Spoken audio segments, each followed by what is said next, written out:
नमस्कार दोस्तों, data structure के लेक्चर सीरीज में एक बार फिर से बहुत बहुत स्वागत है आपका। आज के लेक्चर से हम डिस्कस करेंगे ग्राफ के बारे में। ये आपके डेटा स्ट्रक्चर का काफ़ी इंपॉर्टेंट यूनिट है, जिसमें से कई सारे क्वेश्चन आपके सेमेस्टर एग्जाम में या भी कॉम्पिटिटिव एग्जाम में आते हैं। तो आज के लेक्चर में हम डिस्कस करेंगे ग्राफ के डिफिनीशंस और उसके कुछ टर्मिनोलॉजी डिस्कस करेंगे। इसके बाद वन बाय वन लेक्चर में हम डिटेल में और ग्राफ को चलेंगे और वहाँ पे जितने भी ऑपरेशंस होते हैं उन सबको भी हम वन बाय वन देखेंगे। तो आज के लेक्चर में जो हम ग्राफ का डिफिनीशन और जो टर्मिनोलॉजी डिस्कस करेंगे थ्रू आउट यूनिट, इसी टर्मिनोलॉजी को आप ध्यान रख के चलिएगा, क्योंकि आगे के लेक्चर में हम जस्ट टर्मिनोलॉजी का नाम लेंगे, वहाँ पे उसको एक्सप्लेन नहीं करेंगे। तो बहुत ध्यान से आज सारी टर्मिनोलॉजी को आप समझ लेना। डिफिनीशन क्या कहता है ग्राफ का? A graph can be defined as group of vertices and edges that are used to connect these vertices।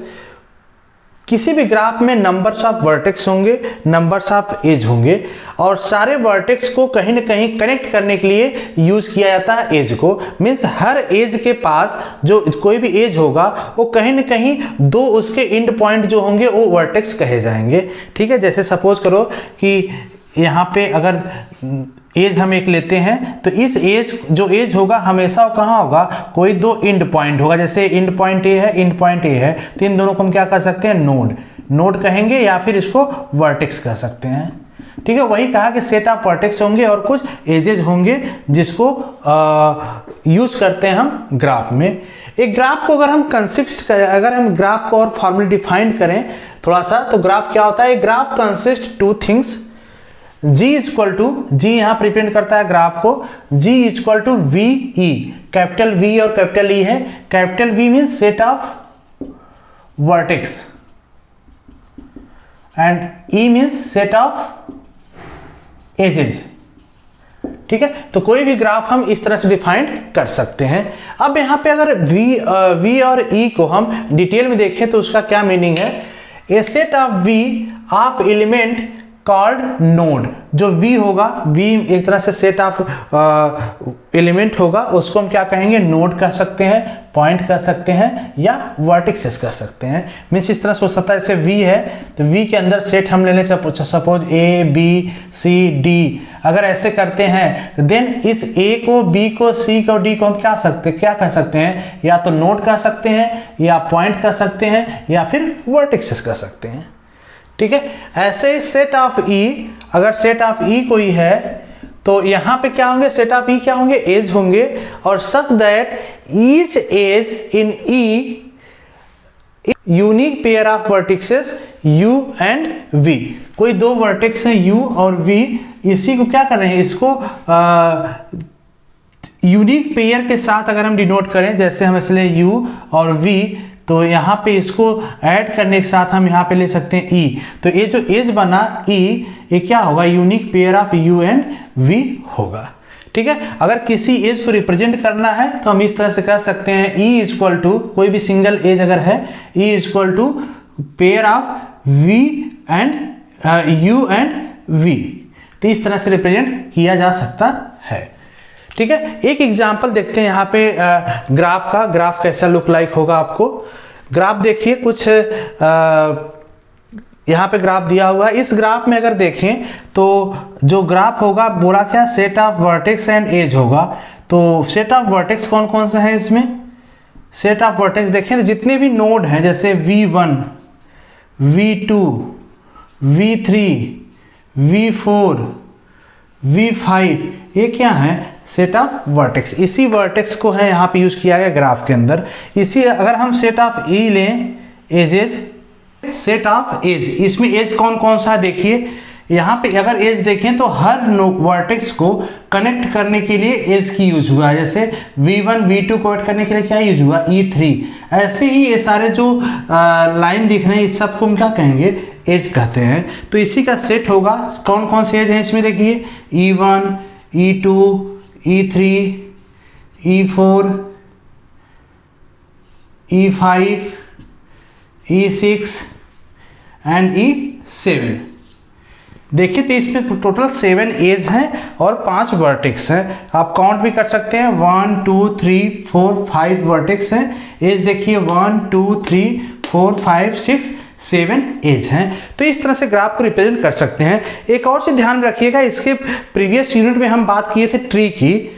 जब ट्री का हम डिस्कशन कर रहे थे तो वहाँ पे हम कुछ भी ट्री कुछ हम हायरार्किकल वे में कुछ इस तरीके से बनाते थे, जैसे आपका ट्री है इस तरह से, तो ऐसे हम कुछ ट्री आपको बना के दिखा रहे थे। तो वहाँ पे क्या था, वहाँ पे भी तो सेट ऑफ वर्टेक्स और सेट ऑफ एज थे। वहाँ भी क्या था, वहाँ पे set of vertex set of edge था। मतलब कि देखिए तो ये क्या है आपका वर्टेक्स ए भी वर्टेक्स ए भी वर्टेक्स ए भी वर्टेक्स ए भी वर्टेक्स ए भी वर्टेक्स, यहाँ भी और ये क्या है ए एज है। ये सारे कनेक्ट करने के लिए क्या यूज हुए, एज। तो आपको अगर बेसिक डिफरेंस पूछा जाए कभी कि अगर हम इसको ट्री कर रहे हैं, उसको ग्राफ कर रहे हैं, तो क्यों ऐसा कर रहे हैं, क्योंकि यहाँ भी सेट ऑफ वर्टेक्स एज है, यहाँ भी सेट ऑफ वर्टेक्स एज है। हाँ, तो इसमें बेसिक डिफरेंस, सबसे जो इंपॉर्टेंट और बेसिक डिफरेंस होता है वहाँ पे कि कभी भी जो ट्री होता है, आपको ट्री में कोई भी साइकिल नहीं होता, ट्री में कोई साइकिल या कोई सर्किल नहीं बनता। जैसे देखिए यहाँ पे अगर हम किसी भी नोड से दूसरे नोड पे जाते हैं, यहाँ पे देखिए कहीं पे कोई साइकिल नहीं बन रहा, मतलब कि किसी नोड से हम स्टार्ट करें तो ट्रेवर्स करके इसी नोड पे फिर आ जाएं, ऐसा कोई साइकिल यहाँ नहीं बन रहा है। लेकिन ग्राफ में क्या होगा, यहाँ पे इस ग्राफ में अगर देखें तो साइकिल कैटेगरी आएगा। तो इसको भी हम क्या कर सकते हैं, ग्राफ कह सकते हैं। ये भी क्या होगा, एक ग्राफ है, लेकिन ग्राफ होने के बाद भी उस ग्राफ में क्या है, ट्री की कैटेगरी में आएगा, क्योंकि इस ग्राफ में कोई साइकिल नहीं है। तो ऐसे सारे ग्राफ ट्री कहे जाएंगे जिसमें कोई साइकिल ना हो। और ग्राफ की कोई भी होगा जिसमें वर्टेक्स और एज है, वो सारे ग्राफ ही कहे जाएंगे। जैसे एग्जांपल तौर से हम आप पूछे क्वेश्चन कि आप इसमें बताइए कि यहाँ पे सिंगल वर्टेक्स है, ठीक है, यहाँ पे सिंगल वर्टेक्स और यहाँ पे इसके दो चिल्ड्रन है इस तरीके से, ठीक है, ये आपका वर्टेक्स है और यहाँ पे एज है, ठीक है। और तो इन तीनों में बताइए कौन ग्राफ है और कौन ट्री है। तो आप क्या सकते हैं, ध्यान दीजिए, इस चीज को ध्यान रखिएगा, जितने भी ट्री होते हैं, ट्री हमेशा ग्राफ की कैटेगरी में आएंगे। Tree is always graph, but all graph is not a tree. जैसे इस ग्राफ को हम ट्री नहीं कह सकते, लेकिन इस ट्री को हम ग्राफ कह सकते हैं, ठीक है। तो अब देखें तो यहाँ पे सिंगल नोड है, सिंगल नोड है, मतलब यहाँ पे सिंगल नोड कभी भी होगा वो ट्री की कैटेगरी में भी आएगा और किस में आएगा, ग्राफ की कैटेगरी में। क्योंकि ग्राफ तो ये तीनों क्या हैं, ये तीनों ग्राफ तो हैं ही, मतलब सारे में वर्टेक्स और एज है, मतलब ग्राफ है। अब इसमें आइडेंटिफाई कर लीजिए कौन ट्री की कैटेगरी में आ रहा केवल। तो अगर देखें तो अगर इस वाले में देखें, इसको देखें, इसको भी हम ट्री कह सकते हैं क्योंकि सिंगल नोड है, ट्री हो सकता है। यहाँ पे देखिए 3 नोड है लेकिन कोई साइकिल नहीं बन रहा है, इसलिए ट्री है। और यहाँ पे देखिए ये जो ग्राफ है एक साइकिल बन रहा है, इसलिए ट्री नहीं हो सकता, केवल इसको हम ग्राफ कह सकते हैं। होप सो कंसेप्ट क्लियर हो चुका होगा। चलिए आगे हम देखते हैं कुछ टर्मिनोलॉजी के बारे में। टर्मिनोलॉजी कौन कौन से ग्राफ में हम यूज करते हैं। अगर टर्मिनोलॉजी देखें तो सबसे पहले टर्मिनोलॉजी आपकी आती है एडजेसेंट नोड।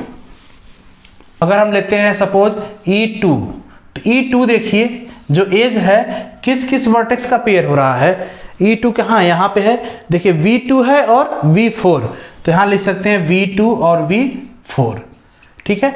अब देखिए यहाँ पे जो V2 और V4 है, ये दोनों क्या है, ये दोनों आपके वर्टेक्स हैं।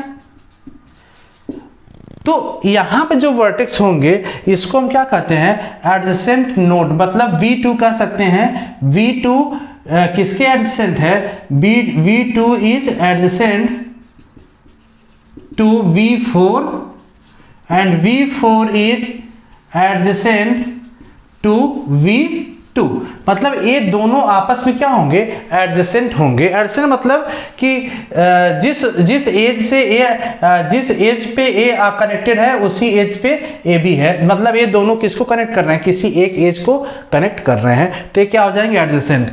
अगर हम इससे पूछें कि E7 का एडजेसेंट कौन सा है, देखिए E7 किसको किसको कनेक्ट कर रहा है, E4 और E7 किसको कनेक्ट कर रहा है, V4 और V5 को।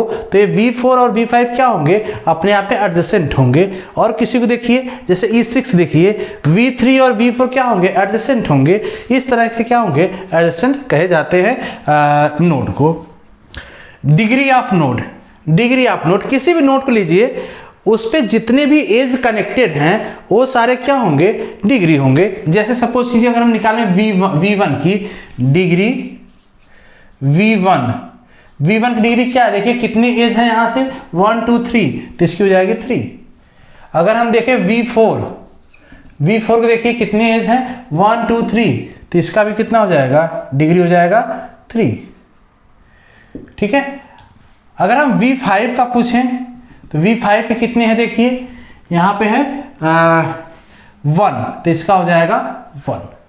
इस तरह से डिग्री हम निकाल सकते हैं। ठीक है। सेकेंड आता है आपका नेक्स्ट आता है आइसोलेटेड नोड। आइसोलेटेड नोड मतलब ऐसा कोई नोड जिसकी डिग्री 0 हो, जिसकी डिग्री 0 है। तो यहाँ पे कोई ऐसा नोड है जिसकी डिग्री 0 है नहीं, क्योंकि अगर एटलीस्ट कम से कम वर्टेक्स देखते हो V5 को कितने हैं 1 एज से कनेक्टेड है, तो वो कहाँ पे होंगे, जहाँ पे आइसोलेट होंगे, मतलब यहाँ पे कोई एज ना हो, केवल वर्टेक्स हो, तो उस टाइम क्या होगा, उसको आइसोलेटेड नोड हम कहते हैं, जिसकी डिग्री कितनी होगी 0। नेक्स्ट आता है पाथ।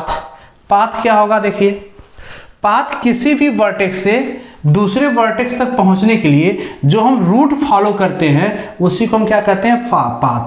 जैसे अगर हम पूछें कि V1 से V5 तक का पाथ क्या है, देखिए अब V1 से V5 जाने के कई सारे पाथ हो सकते हैं, कोई जरूरी नहीं सिंगल पाथ होगा, कई सारे पाथ हो सकते हैं। तो हम कोई भी एक पाथ को ले लें। सपोज हम लेते हैं V1 से हम कहाँ गए, V2 पे, V1 से कहाँ जा रहे हैं, V2 पे, और V2 से हम कहाँ पे जा रहे हैं, V4 पे, और V4 से कहाँ जा रहे हैं, V5 पे। तो ये क्या कहा जाएगा, ये पूरा कहा जाएगा एक पाथ। ठीक है। अब दूसरा पाथ भी यहाँ से हो सकता है, अगर हम V1 से V3 जाएं, V3 से V4 जाएं, तो भी V5 पहुंच सकते हैं, वो भी एक पाथ होगा। तो मल्टीपल पाथ हो सकते हैं एक ग्राफ में। नेक्स्ट है साइकिल। साइकिल मीन्स कि हम कहीं से किसी एक नोड से ट्रैवर्सिंग स्टार्ट करें।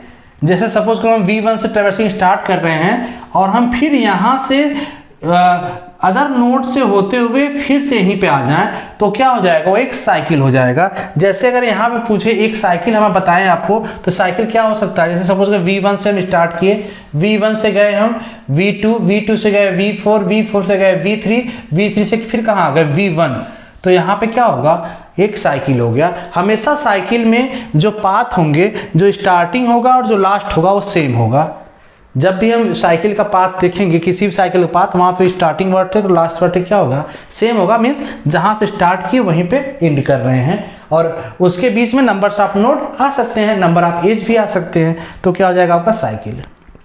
लूप क्या हो सकता है, लूप अगर किसी ग्राफ में किसी नोड पे, जैसे यहाँ पे नोड है, यहाँ पे एक एज आया, मतलब जिसका इंड और स्टार्ट और इंड, जैसे मैं बोल रहा था यहाँ पे इस केस को समझिएगा। जब मैंने बोला था E3 इक्वल टू, हम E3 अगर एज को देखें तो क्या कर सकते हैं, V1 और V2 का पेयर बन रहा है।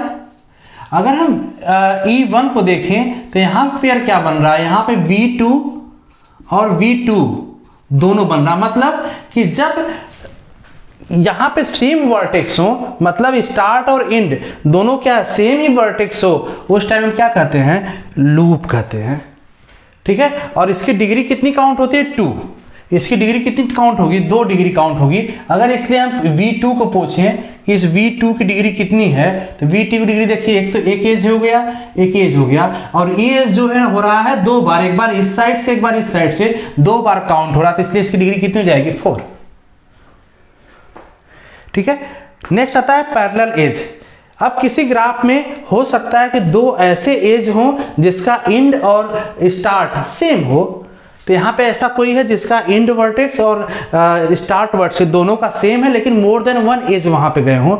जैसे V1 और V3, देखिए V1 और V3 का अगर देखें, V1 और V3 अगर इस सेट को लेते हैं तो यहाँ से एक एज गया है, E2 भी है, और इसी को हम E5 से भी कर सकते हैं। मतलब 2 एज हैं जिसका सेम वर्टेक्स पेयर बन रहा है, V1 और V3। ठीक है। तो ये दोनों क्या आ जाएंगे, ये दोनों को हम क्या कहेंगे, पैरेलल एज। तो ये कुछ बेसिक टर्मिनोलॉजी थे जिसको हमने यहाँ पे डिस्कस कर लिया ग्राफ में, और हमने ग्राफ और ट्री का डिफरेंस भी देखा। तो ग्राफ और ट्री का डिफरेंस हमेशा वाइवा क्वेश्चन होता है, जब आपसे पूछा जाता है तो वहाँ पूछा जाता है कि ग्राफ और ट्री जनरली क्या होता है, क्योंकि ट्री भी आप पढ़ते हैं, ग्राफ भी पढ़ते हैं, दोनों में सेम चीज़ होती है, set of vertex, set of edge. तो टर्मिनोलॉजी के साथ साथ डिफरेंसेस में जो मैंने बताया था, बेसिक डिफरेंस क्या है कि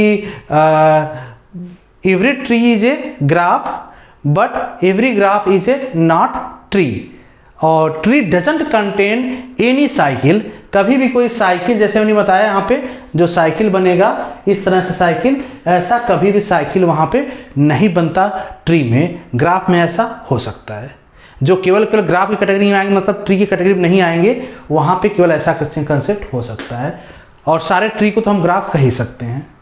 ठीक है, तो इस तरह से ग्राफ का इंट्रोडक्शन था। नेक्स्ट लेक्चर में हम इस ग्राफ्स के कुछ टाइप के बारे में डिस्कस करेंगे, कौन कौन से टाइप्स होते हैं उसको भी देखते हैं। ठीक है, तो मिलते हैं नेक्स्ट लेक्चर में।